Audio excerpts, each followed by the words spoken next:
1 Samuel 16:23. Whenever the evil spirit from God bothered Saul, David would play his harp.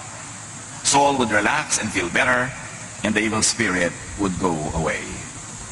Noong unang panahon, iniisip ng mga tao na ang lahat ng bagay ay galing sa Diyos, kaya maging yung mga tinatawag nilang evil spirit, pinaniniwalaan nilang hindi makapanggugulo kung hindi pinapayagan ng Diyos. At itong episode na ito, si Haring Saul masyadong bothered. Masyado siyang maraming psychological baggage that he was already suffering. But whenever David would play the harp for him and even sing for him, the so-called evil spirit would go away, he would relax, he would go to sleep. Sa tinagal-tagal ng ating pag-aaral ng Biblia, pagsamba, paglapit kay Jesus, dapat ang bunga nito ay kapayapaan, katahimikan ng loob. Happiness is blank, blank. Mamaya na natin lalagyan ng laman. Panginoon, salamat po. Dahil kayo ay patuloy na nagbibigay sa amin ng mga kaunawaan, kaliwanagan, para lalo kami magkaroon ng buhay na payapa, tahimik, isang buhay na masagana sa aming espiritu, sa aming kalooban. At ngayon, Panginoon, sa aming paglapit sa inyo, sa pagdiriwang namin ng kabutihan nyo sa aming buhay, patuloy nawa kayong mangusap at umakay sa amin. Be our preacher, our teacher, unto Jesusness, into a life of peace and rest and love. Father, we ask you, we seek you to be our preacher in the name of your Son, Jesus. Happiness is, ano nga ba talaga ang elemento, ang sangkap ng tunay na kasiyahan? Negative emotions, according to studies, become negative energies that block other energies.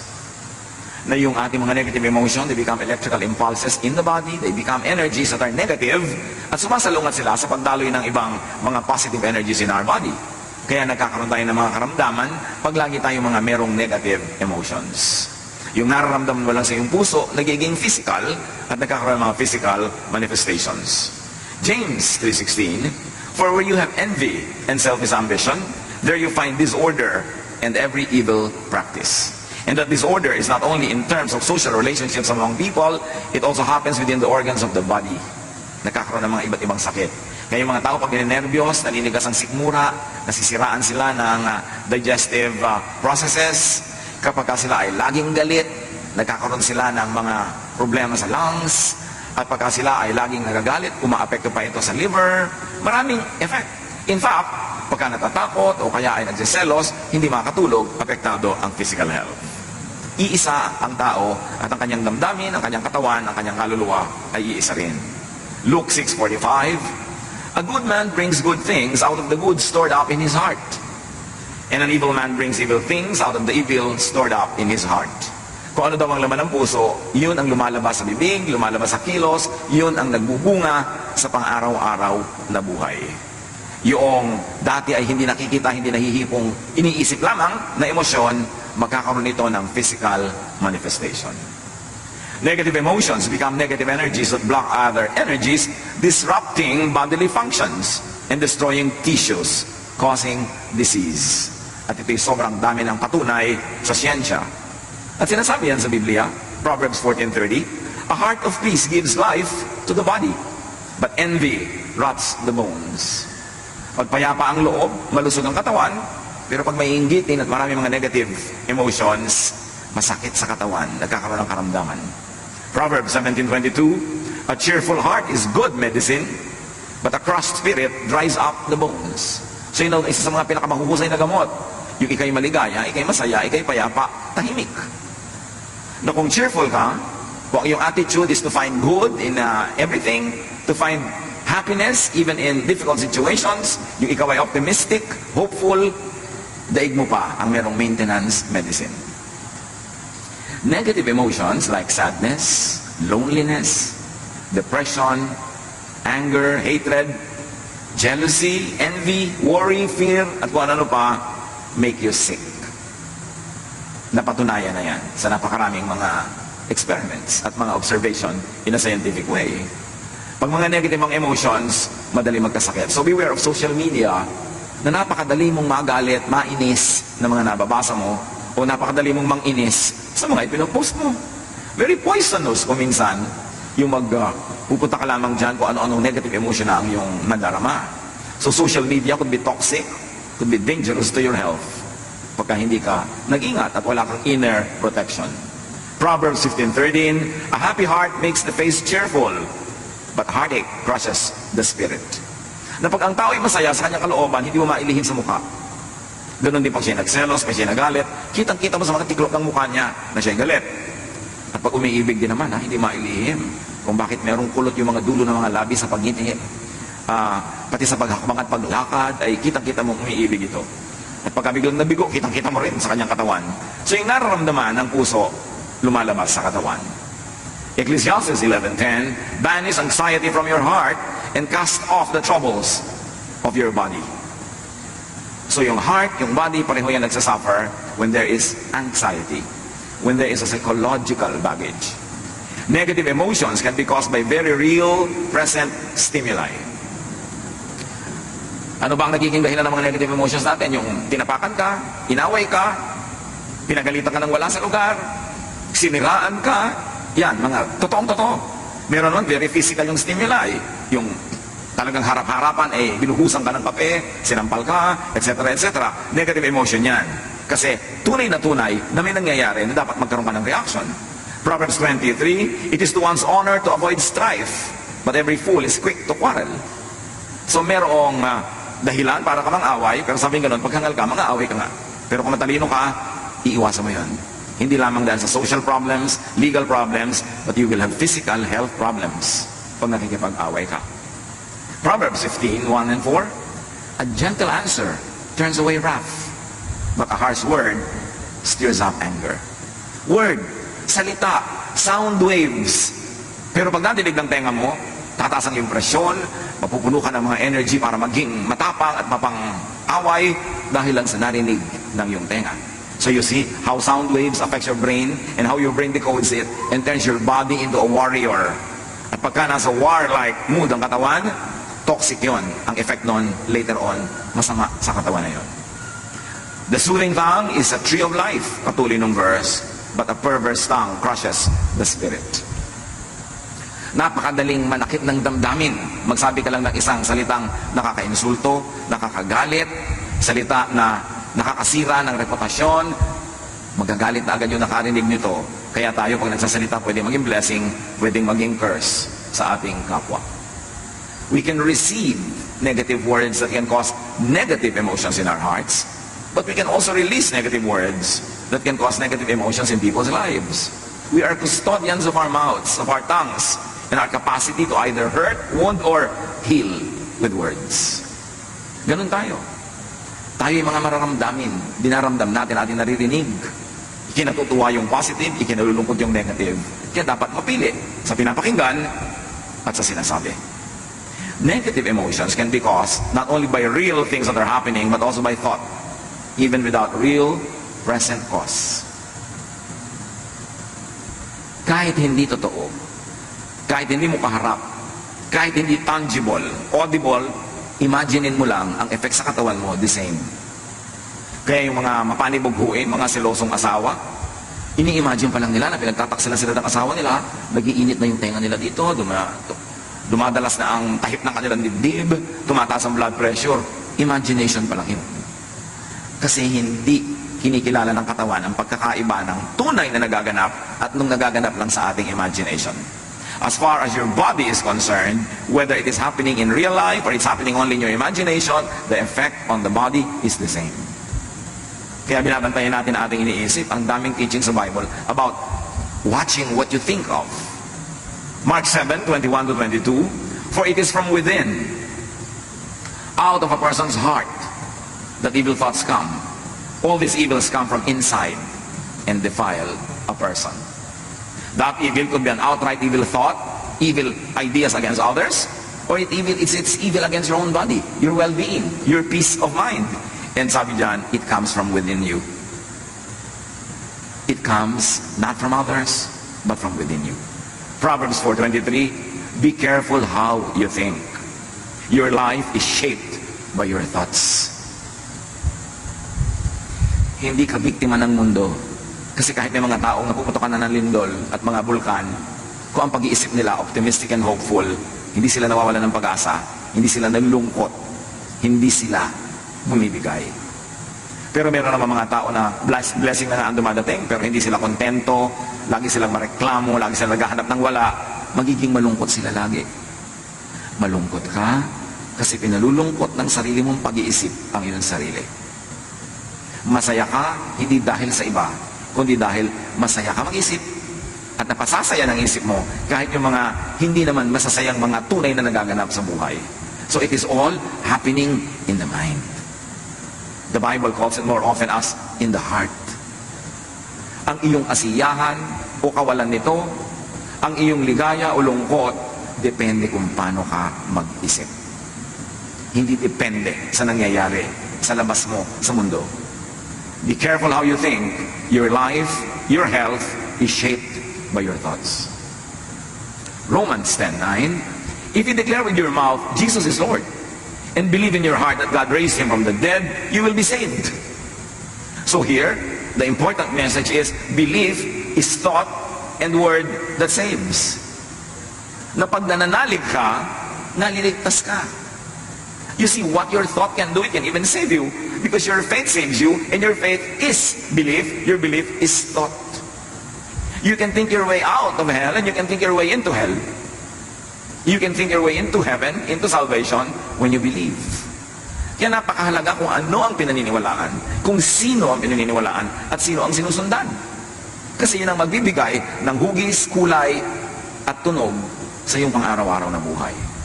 Proverbs 23:7, for as he thinks in his heart, so is he. Kung ano ang tunay mong pag-iisip, kung ano ang tunay mong pag-iisip tungkol sa iyong sarili, yun ka. Kaya napakahalaga na meron kang positive na pananaw sa sarili. Hindi naman para maging mayabang, hindi para maging mapagmataas, kundi positive. I'm a child of God, mahal ako ng Diyos. Nagkakamali ako, nagkukulang ako, pero mahal pa rin ako ng Diyos. Pinapatawad ako ng Diyos. Gagawin ko ang lahat ng magagawa ko para ituwid ang lahat, pero sa lahat ng kulang, pinupuno ako ng Diyos. Ang ending nun, masaya ka, kahit may kulang ka. Hindi mo ipinagdiriwang na kulang ka, kundi pinagdiriwang mong merong pumupuno sa'yo. Your faith saves you. Your faith saves you not only from the punishment of sin, your faith also saves you from needless guilt, from worry, from fear. Kaya binabantayan natin kung ano yung pinapakinggan, sino ang sinusundan. Kasi pwede tayong sumunod sa isang katuruan o guro na dadalhin tayo sa walang katapusang guilt, sa walang katapusang accusation, sa walang katapusang pagsasabing kulang tayo, masama tayo. Ano mangyayari sa pag-iisip mo tungkol sa iyong sarili? Dumadali para sa mga masasamang espiritong pasukin ng iyong puso. Kasi maraming fear, maraming negative emotions. At yun ang kinakapitan ng mga masasamang espiritu. Negative emotions can be caused by remembrance of the negative past. Kuminsan, ang saya-saya mo na ngayon, maayos na ang buhay mo, pero maalala mo lang kung paano ka naapi ng bata ka, kung paano ka naabuso, kung paano ka ganito at gano'n, biglang nawawala ang saya mo, nagagalit ka, nagdaramdam, at meron pa, pwede kang itulak yan para maghiganti, para gumawa ng mali, doon sa mga gumawa sa'yo ng mali, sa kadadali ng pag-iisip na yan. Aalisin ka niya sa blessedness, ibabalikan niya sa state of curse. Kaya napakahalaga na yung mga negative past, ipatawad na, patawarin na, hugasan na ng dugo ni Jesus, itago na sa museum, huwag nang ungkat-ungkatin, huwag nang lagi pang bayaan na maka-apekto sa buhay natin araw-araw, kasi hindi ka dapat maging bilanggo ng nakaraan, lalo't kung ang nakaraan ay hindi naman kagandahan. 2 Peter 1:5-9, make every effort to add to your faith goodness, and may add goodness in thought, and to goodness knowledge in how to think, and to knowledge self-control, which we read as thought control. Pag pinipigil mo ang iyong isip, mapipigil mo ang paglago ng mga bagay na hindi karapat-dapat para ikaw ay mapasama, mapahamak. Pag nagsisimula ka na magalit, control your thought. Change the topic. Pag nagsisimula ka na uling lumabas na naman ang kutakot-takot ng mga negative things, control your thought. Because if you don't control your thought will control you. And as you think, you become. Kaya mayroong mga tao, sobrang magagalitin. Wala kang kwenta-kwenta, galit agad. Kasi galit sa mundo. Kasi marami na siyang galit na inipon sa kanyang puso. Para kumbaga sa puso niya, isang baso. Isang patak na lang, puno na, aapaw na. Kaya kahit sino yung makapaglagay doon ng patak na nakaka-irritate sa kanya, aawayin na niya, makikipagagalit na siya. Kahit walang kabagay-bagay. Kasi puno. Kaya dapat yan ay ipasa Diyos na. Kalimutan ang mga nakaraan na hindi maganda. Yung mga sama ng loob, yung mga itinatanim nating mga tampo. Alisin na. Kasi lagi kanyang pahihirapan. For if you possess these qualities in increasing measure, they will keep you from being ineffective and unproductive in your knowledge of our Lord Jesus Christ. the knowledge that brings you into peace. True knowledge of Jesus Christ brings you in a state of peace, of serenity, of love. Sayang ang religion na 40 years na, 35 years, 34 years, tapos hindi ka pa rin payapa, hindi ka pa rin tahimik, ang dali mo pa rin matakot, ang dali mo magalit, at ang dali-dali mong mag-guilty na parang wala kang Diyos na tagapagligtas, parang hindi ka mahal ng Diyos. Sayang ang lahat ng iyong pagpupagod sa mga religious activities. But whoever does not have them is blind, forgetting that they have been cleansed from their past. Tayo'y nalinis na, napatawad na, at mayroong isang one wholesale paglilinis at patawad. Nung tinanggap mo si Jesus sa iyong buhay, nanalig ka sa Kanya, pinatawad na ang lahat ng daladala mo ngayon, yung kahapon at dadaling pa sa kinabukasan. That's why you have passed from death to life. Hindi ka na dapat laging matakot na araw-araw na naman, nawawala na naman yung kaligtasan mo na yan, kasi nga, you pass from death to life, although hindi dapat gawing lisensya para mamuhay ka ng wild. Pero nabubuhay ka, cognizant of the fact that you're human, that you do your best, but you know that it will never be enough all the time, na sa mga kulang mo, yun ang pinupunan ni Jesus, kaya kami tagapagligtas.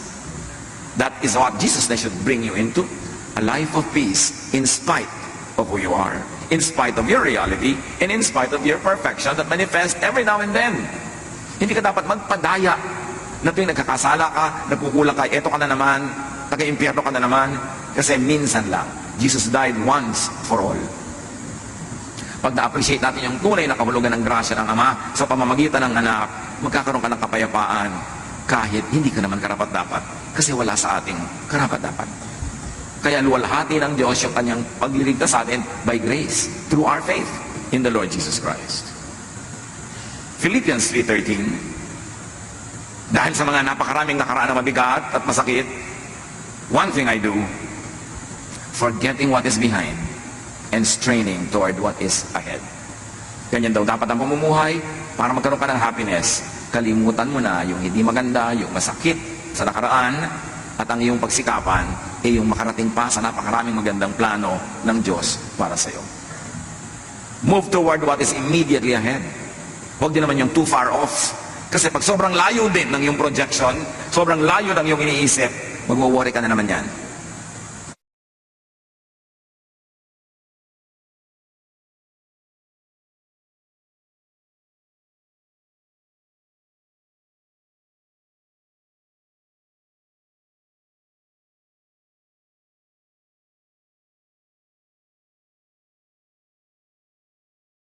Permanent way. And that permanence is not dependent on your performance. It is dependent on the performance of Jesus on the cross. Kaya meron ka dapat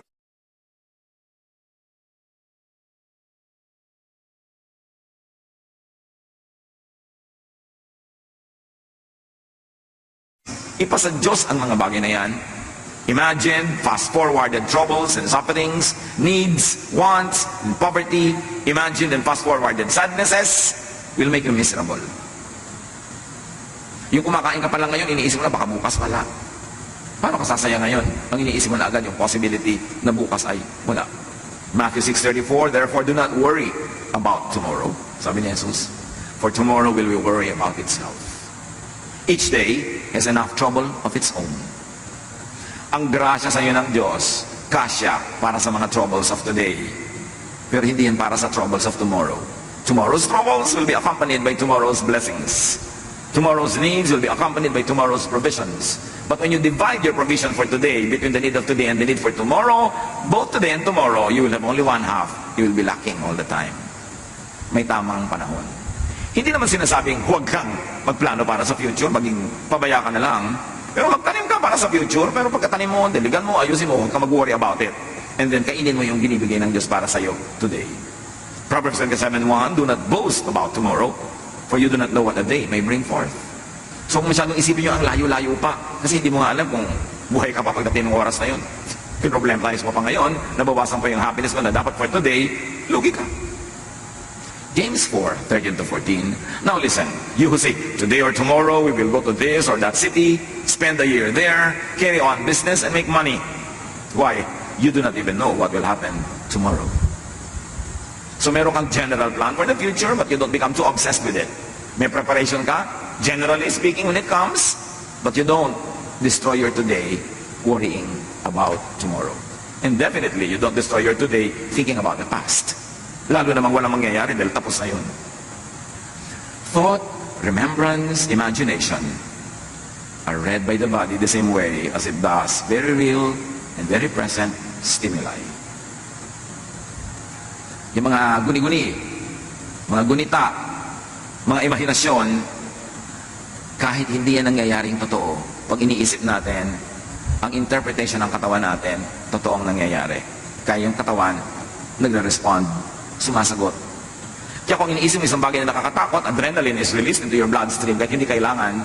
Kaya pag naisip ka ng mga bagay na nakakatakot, nakakagalit, mamaya pagod na pagod ka, kasi yung adrenaline was released into your blood system. At ang ending noon, pagod ka. Bantayan ang iniisip. Yung mga nag-iisip ng problema, at least kung problema ang darating sa future, they suffer at least twice. They suffer now thinking about it, and they suffer pag dumating na yung oras na yun. Isa yan sa mga burdens ng pagmamahal. Pag may mahal ka, ang laging fear mo, baka siya mamatay. So kasama mo siya ngayon, baka siya mamatay. Pero buhay na buhay pa siya. So yung katawan mo, nagre-response sa idea na yun. Nalulungkot na siya, nagwo-worry na, tapos bukas baka siya mamatay. Iniisip mo yun. 50 taon mong kasama sa buhay. Isipin mo, 50 taon mong iniisip mo baka siya mamatay. So pag namatay na talaga yan, doon ka ngayon magre-respond na naman ng totoo. So 2 beses ka nag-suffer. Before and during. And the before could be a lot of days, a lot of years. Ang dami natin laging iniisip. Kaya kung minsan yung iba, nasa bakasyon, iniisip ako pag uwi ko, baka marami kong problema. Huwag pa naman naisipin pag uwi mo na.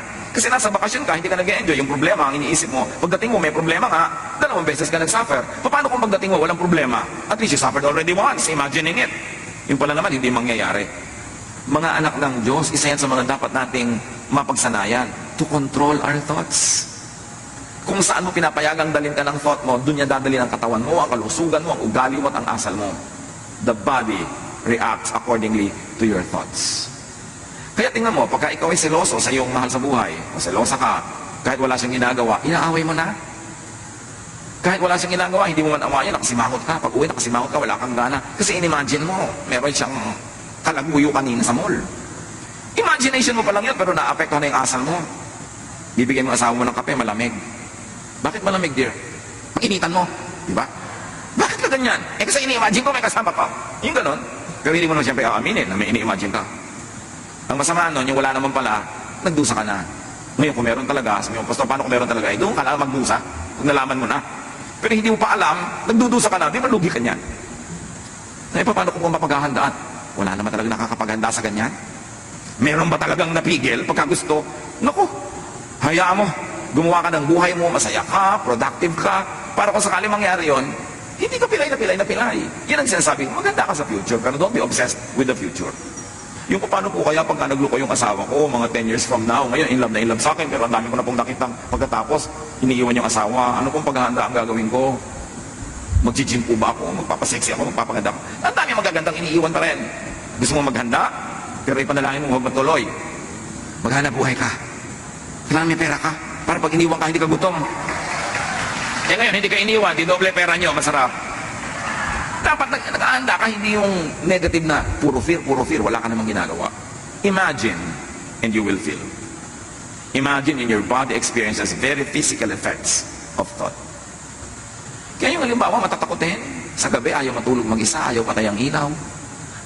Sa kabilang kwarto, meron pang isang kasambahay doon na tahimik at masarap ang tulog, ikaw hindi. Bakit? Ano pinagkaiba? May multo ba sa kwarto mo? Sa kanya wala? No. Magkaiba kayo mag-isip. Tinatakot mo ang sarili mo. Naku, amoy kandila. Mabuti nalalayo ang mga lamok. Kaya mo, ka matakot sa mga ganyang bagay. Paano mo kinokontrol ang isip mo o ikaw ang kinokontrol niya? Your body suffers, gets tired, and gets sick. Ayon sa opinion ng maraming mga health practitioners, napakaraming sakit ang aalis sa katawan natin kung positive lang tayo mag-isip. Kasi kung ikay laging takot, laging galit, bumababa ang immune system mo. May dumadaan lang na hatching ng kapwa, may sakit ka na rin mamaya. Kasi negative ang attitude mo, galit ka. Mahirap daw tabla ng mga sakit yung masasaya. At may mga experiments sa mga hospital observation, yung mga cheerful patients, mas mabilis tabla ng gamot ng mga protocols na ginagawa sa kanila kaysa yung mga taong naging negative. Kaya daw maraming dalaw, lalo yung mga dalaw, nag-aabot-abot ng mga pera, may daladalang prutas, mas mabilis gumaling. Pero yung may dalaw ka nga, tapos kakainin nila yung pagkain, nabutan nila sa kwarto mo, nabibinat, may sakit. Kasi emosyon mo, nakaka-apekto talaga. Yung doktor, dumadating pa lang, sasabihin, agad mukhang bang kayo doktor na ito, hindi ako mapapagaling. Paano katatabla ng administration niya? Negative na iniisip mo agad. Kaya may tinatawag na placebo effect. Isang grupo ng pasyente, pinainom ng gamot na hindi naman talaga gamot, kunwari lang. At yung isang grupo, pinainom din ng gamot na yon. Yung mga naniniwala na gamot yon, nanggalingan. Kahit hindi talaga gamot yung inom. Kasi yung pananalig mo, yung pag-iisip mo, takes command of your body. That is the part of us that was made in God's image. There's power in our thought. There's power in our words. Kaya iniingatan din natin ating mga salita na hindi laging negative. Because by saying many negative things, we're actually praying in the negative. But saying very positive and encouraging and beautiful things actually are prayers. Even without the amen ending, prayer ang lahat ng iniisip at sinasabi ng tao. Hindi dinidelineate ng heaven yung statement, yung mura, yung prayer na formal at yung iniisip. Pare-pareho lang yung nagre-register. Kaya bantayan. Fix your sight, your attention, your thought on Jesus. Nagkakasala ka, nagkakamali ka, fix your eyes on Jesus. Not to abuse His kindness, but to lovingly and gratefully receive His grace. Hebrews 12, 1-2. We must get rid of everything, and I say every thought that slows us down, especially the sin, and if we may read it as negative thought or lack of faith, that just won't let go. And we must be determined to run the race that is ahead of us. We are reading the verse in the context of our topic, because it could be read many ways. Dahil napaka-general and universal ng mga ideas that can find many applications in daily life. So we must get rid of every thought that slows us down, especially negative thought, lack of faith, na ipinagpipilitang maghari sa ating isip. We must keep our eyes on Jesus, who leads us and makes our faith complete. Colossians 3:2, set your mind on things above, on what brings peace, not on earthly things, or on what brings vexations and trouble. Psalm 94:19, when anxiety was great within me, your consolation brought me joy. You see, what do you focus on? Sabi ng Psalm 94:19, nung ako'y binabagabag ng mga alalahanin ko, ang pag-iisip ko sa inyo, ang pagtuon ng isip sa inyo, ang pagbibigay nyo ng ginhawa sa aking kalooban, ang siya ko nagiging lakas. So kanino ka nagpo-focus? There's the problem, but there is God. There is our weakness, but there's the strength of the Lord. There is our impurities, but there is the purifying work of the Lord Jesus Christ. Saan ka titingin? Pag tumitingin ka sa iyong asawa, yung anak, magulang, kapatid, kapwa, kaibigan, anong gusto mong tingnan? Yung work ng devil sa kanya? Marami yon. Bakit hindi mo tingnan yung work ng God sa kanya? Marami lalo yon. Para ka maging mapapasalamat and appreciative. Kayong ating binasa kanina, 1 Samuel 16:23 sa simula, whenever the Spirit of God, the evil spirit from God bothered Saul, David would play his harp. Saul would relax and feel better, and the evil spirit would go away. Read the evil spirit as vexation, probably envy, because Saul was envious of everyone around him, especially David. And then David was playing the harp. Ano nangyayari? There was a non-threat. Relax si David, wala siyang hawak na armas, siya ay tumutugtog, wala siyang hawak na baton, na ibinato niya kay Goliath. So there's relaxation. And when there is a non-threat, when there is relaxation, evil spirit goes away. Meaning, peace and rest come instead. Pag in-analyze mo yan, in a very physical way, what drives away the evil spirit? Relaxation, trust, and the beauty of music, the beauty of a song. Kaya napakahalaga ng arts sa buhay natin. Kasi pag tayo nakakakita ng magagandang bagay, nakakarinig ng magandang musika, pagka tayo ay naliligid ng mga taong nag-i-inspire sa atin na mag-relax, kasi sila ay non-threatening, non-competitive, what happens? Evil spirits go away. Whether those spirits are actual spirits or emotions that are very, very negative, the poetic writers of the Bible call evil spirits. Whether they are real evil spirits or symbolic, the same effect happens. When you relax, your demons go away. Kaya sa lifestyle natin, maganda naman na tayo ay busy, maganda na tayo productive, maganda na tayo maraming ginagawa, pero dapat marunong ka magpahinga. Kasi pag hindi ka napapahinga, pinamumugaran ng mga masasawang espiritu ang iyong utak.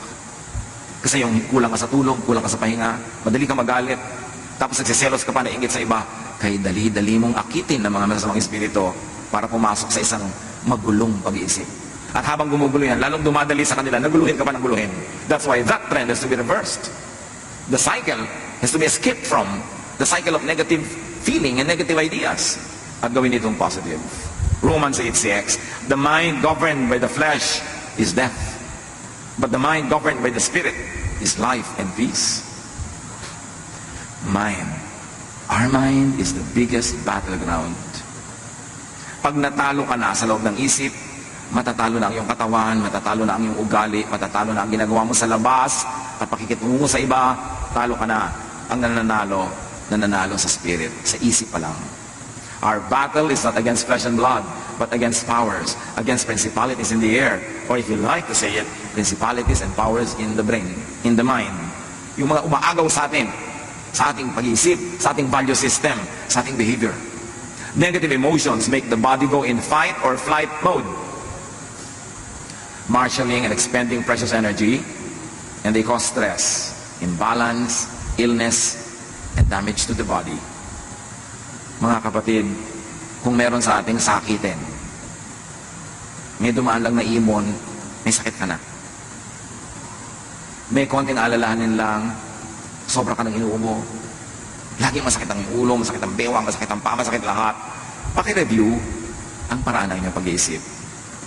Baka kayo malungkutin, madrama, masuspetsa, maselos, lalo mainggitin. Napakarami mga mainggitin, lagi may sakit. Hindi nakakapagtaka yun. Kasi ang inggit, parang anay yan na kumakain sa loob ng iyong puso. Magkakasakit ka. Hindi ka pwedeng mainggitin na hindi ka nagkakasakit. Kasi pagka tuwing umaasenso yung buhay nyo ng kapwa, sumasama ang pakiramdam mo. Mayroon nga mga Korean na nagsabi because of their excessive progress or so-called materialism daw ngayon, whenever the house of your neighbor gets an extension, you have a heart attack. Dahil nagkakainggitan. Mayroon sobrang kompetisyon. Pag ikinalulungkot nyo ang pag-asenso ng kapwa, kakasakit kayo.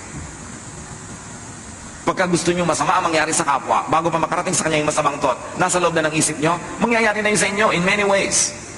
Anger, jealousy, envy is like acid. It destroys its container before it could destroy others. Kaya bantayan natin ang ating isip kung ano yung pinaglalagay natin dyan. Kasi dyan nagsisimula ang ating sakit o paggaling. Importanteng kontrolin yan. James 4:1, what causes fights and quarrels among you or within you in your person? Don't they come from your desires, from your feelings that battle within you? So you see, feelings that battle within you cause a lot of imbalance and it will cause a lot of problem. Isaiah 40:30-31, even youths grow tired and weary, and young men stumble and fall, but those who hope in the Lord will renew their strength, will renew their thought, will renew their emotions, because those whose thoughts are in the Lord become well. They will soar on wings like eagles. They will run and not grow weary. They will walk and not faint. At ano lahat ang source nun? When you hope in the Lord. When you are positive. When you believe, you will have abundant, even above normal strength. You will run and not be weary. Sabi in a poetic way. You will always renew your strength. Why? Because you hope in the Lord. Nananalig ka, kumakapit ka sa Panginoon, madilim man, sumusunod kang nakakapit sa Kanyang nagtitiwala, dumadaan ka man sa mga hirap, alam mong may pag-asa, at lalabas ka rin dyan sa lalong madaling panahon. These are the people who emerge from their troubles. It's a matter of how you think. 1 Peter 5:8, be alert and of sober mind, which really means watch your thoughts. Your enemy, the devil, prowls around like a roaring lion looking for someone to devour. Or may I say, looking for a brain to colonize. Mag-ingat ka sapagkat ang kaaway mo, ang diablo, ay nagmamanman, naghihintay lang ng pagkakataon para pasukin ang utak mo. Para kabigyan ng doubt, para kabigyan ng galit, bigyan ng inggit, bigyan ng kung ano-ano, para masira ang diskarte mo sa buhay at masira niya ang iyong katawan, ang iyong ugali, ang iyong relasyon sa mga tao. Sunod-sunod na yan, chain reaction.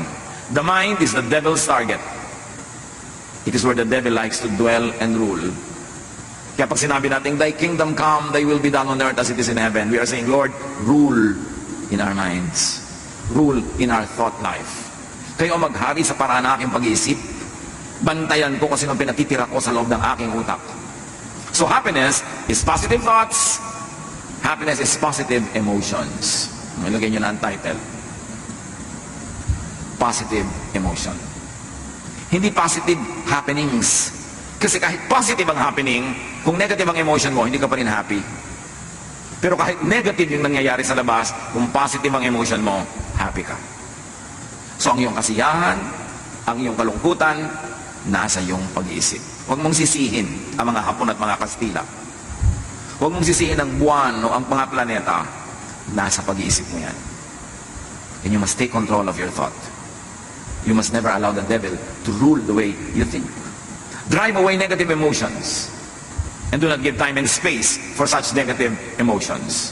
Sabi ng James 4:7, surrender to God, resist the devil, and he will run from you. Tanggihan mo, at siya'y dali-daling aalis. Hindi mo kailangan makipag-away sa devil, hindi mo kailangan makipagbuno sa kanya, tanggihan mo lang.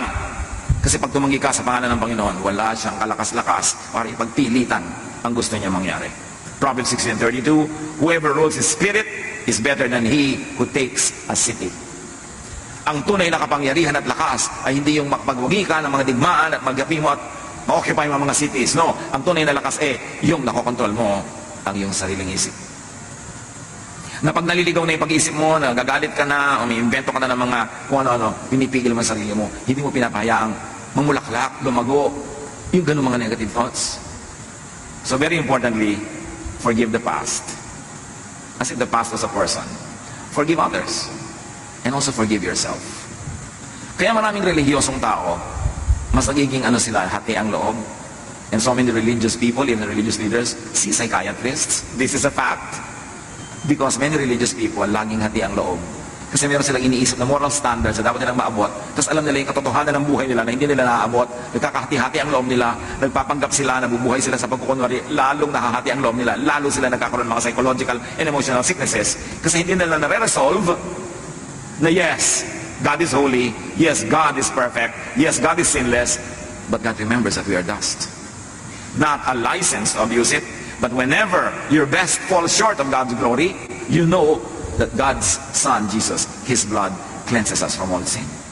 You know that when your best is not enough, it is filled with the grace and kindness of God. So you know that at any state in your life, whatever your actual spiritual accomplishment is, or lack of it, God loves you, and God takes care of you. Yun lang ang nagbibigay ng peace.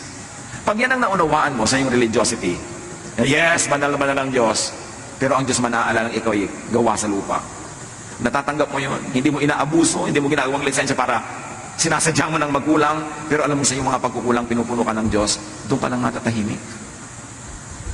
Kaya pag hindi naintindihan ng tao yung Jesusness, the love of Jesus, at i-misinterpret na yon as a wrong teaching, encouraging sin, which is of course not what it should be, pag hindi niya naintindihan, magiging pabigat lang sa kanya ang religious belief. Magiging pabigat sa kanya ang religious membership and even a religious ministry kasi laging mahahati ang loob niya sa katotohanan tungkol sa kanyang sarili na alam niya at sa napakataas na pamantayan na pwede inaabot ng marami, not realizing the grace of God makes us accomplish that through Jesus.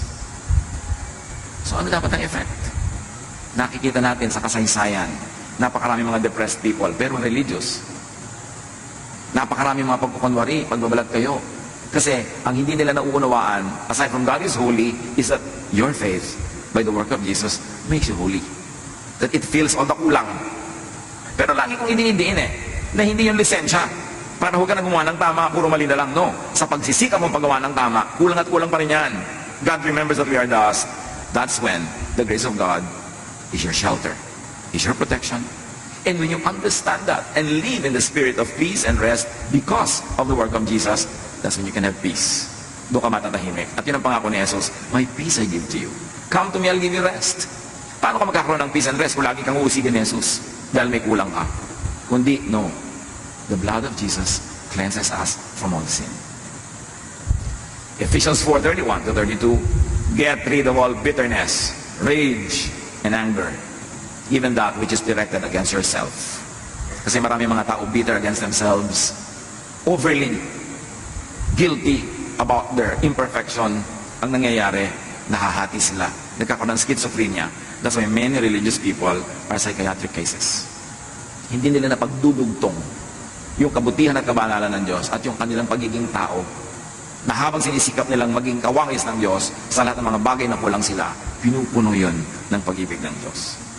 So sabi, be kind and compassionate to one another, forgiving each other, just as in Christ, God forgave you. And of course, you should never fail to include yourself. Be kind and compassionate to yourself, forgiving yourself, just as in Christ, God forgave you. At ganun din ang gagawin natin, because you have to love your neighbor as you love yourself. So you are kind and compassionate and forgiving also to your neighbor. How else do you have happiness through positive emotions? Do not worry about the future. Worrying will not help. Plant a seed, but do not dig it to see if it's growing. Plant it, take care of it, and then go on with your daily life. Philippians 4:6-7. Do not be anxious about anything, but in every situation, by prayer and petition, with thanksgiving, present your requests to God. And I'd like you to focus on the thanksgiving, because the thanksgiving is how Jesus prayed. I thank you, Father, that you heard me. Ganun agad. Nagpapasalamat, because wala siyang duda na mabait at mabuti ang Diyos. At ano daw ang bunga pag ganon? And the peace of God, which transcends all understanding, will guard your hearts and your minds in Christ Jesus. Malinaw yung transcends all understanding. Magkakaroon ka ng peace kahit lahat ng logic tells you that you should be bothered and troubled. It goes against logic, but yes, God will give you that peace when you trust in Him. So be positive, be hopeful about the future. Huwag yung gamitin ang relihiyon na panakot about the future. Be positive and hopeful about it, because God said, I will never leave you. I will never forsake you. Romans 12:12, be joyful in hope. So we fix our eyes not on what is seen, but on what is unseen. Since what is seen is temporary, but what is unseen is eternal. Mahalaga na mag-focus tayo doon sa sinasabi ng Diyos, hindi sa nakikita lang natin sa ating paligid. The unseen is more powerful than that which is seen, because what is seen is only physical. Philippians 4:8-9, whatever is true, noble, right, pure, lovely, whatever is admirable, if anything is excellent or praiseworthy, think about such things. Choose your focus. Kung mag-iisip ka na rin daw, pagtuunan mo kung ano yung totoo, ano yung marangal, ano yung tama, ano yung dalisay, ano yung maganda at kahanga-hanga. Yun ang isipin. Mag-iisip ka tungkol sa tao, yun ang isipin mo. Iisipin mo yung anak mo, yung asawa mo, magulang mo, yun ang isipin mo. Kasi hindi ka maubusan ng makikitang magandang dapat ipagdiwang. Pero pag ang titingnan mo yung negative, nakakasama ng loob, nakakagalit, hindi makikita ka rin. So it's not a matter of what is there, but what you choose to see. That is what you will see. At sabi, and the God of peace will be with you. Pagka marunong kang pumili ng pagtutuunan ng pansin, ng usapan, ng iyong imagination, piliin mo kung ano yung papasaya sa'yo. And the God of peace will be with you. Very importantly, to be happy, live in the now. Not in the past, not in the future, in the now. Yung needs mo now, meron yung provision. Yung needs mo in the future, pag inisip mo ngayon, mag-worry ka.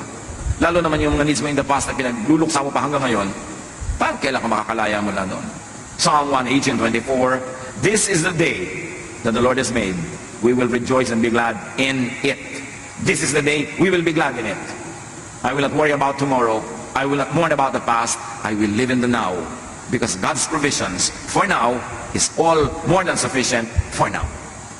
Lamentations 3:22-23, the steadfast love of the Lord never ceases. His mercies never come to an end. They are new every morning. Great is your faithfulness. So the love of the Lord is new every morning.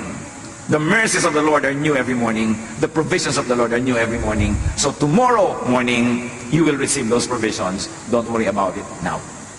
Let others also enjoy positive emotions. Set others free to enjoy positive emotions. Meaning, huwag kang mang-ashar. Huwag kang manggalit. Huwag kang manginggit. Huwag kang gumawa ng mga bagay na ikaiinis, ikagagalit ng iyong kapwa. Maawa ka rin sa kanya. Kasi bawat tao, survivor.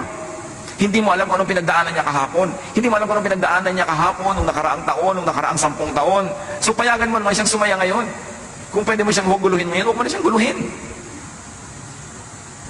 May namatay, halimbawa, alas 9 ng gabi, malayo yung namatay, kailangan mo pa talagang sabihin doon sa mga tao today, mismo ngayon, namatay si Hindi na sila makakatulog buong gabi. Ba't di na lang bukas?